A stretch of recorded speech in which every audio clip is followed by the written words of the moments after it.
Hello, hi. Good morning, everyone. Good morning, blessing everyone. So today is I went into the church. Nothing unusual. This is actually my penitence. Yes, until they call it Lenten season. Yes, Lenten season is coming and it will end until April 6th. And you know what? There is a hidden secret in behind the Lenten season. I'm gonna tell you what it is because I want to share it to all of you because since I am a devotee of the Divine Mercy, and I always have this topic about Divine Mercy and Sister Faustina, searching it to Google it, and then I found out that on the life of Sister Faustina at that time, there is, they call it a secret hidden between the Holy Week. Yeah, the secret hidden work or a divine will that's supposed to be every people needs to do is it hidden in the Divine Mercy book of Sister Faustina, which is during the Holy Week season. On that whole week,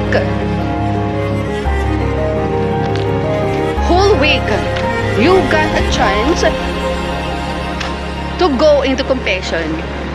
Because in that confessions, on that special, particular, specific day that Jesus provided for us every year, this is only happen once a year, and during Holy Week season.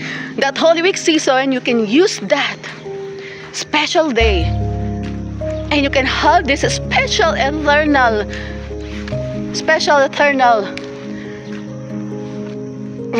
that you can never ever no one and nothing else that can able to compare with that kind of gaining or reward in your life. You can have that eternal reward. Why I said this? Because you know why? Because for all of the sins ever since we are birthed, yes, since we are baby, we have already bring forth the sins of our ancestor, family.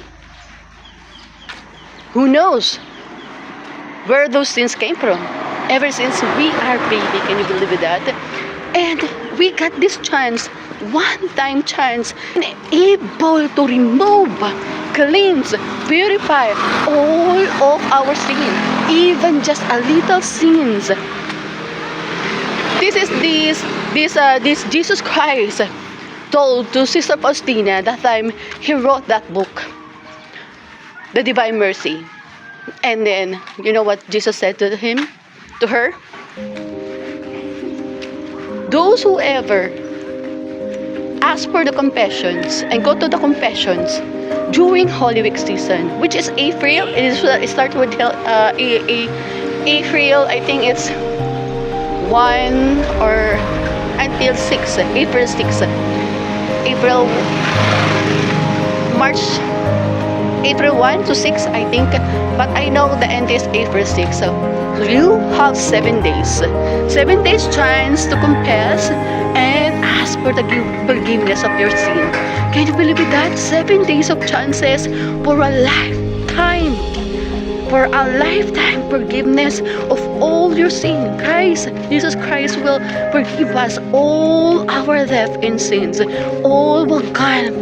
And Jesus Christ give us 7 days to go to the confession room and ask to confess your sin and ask for the forgiveness that what you did, whatever sins you commit, ever since you are baby, will be cleansed and purified and forgiven by Christ Himself. So I recommend it to all of you. You have 7 days to ask for the forgiveness for the for the sins that you committed ever since birth. Those will be all clear up, deleted, as long that you renounce and remove all your sins by going to confessions. Going to confessions. And you got 7 days chance to do that.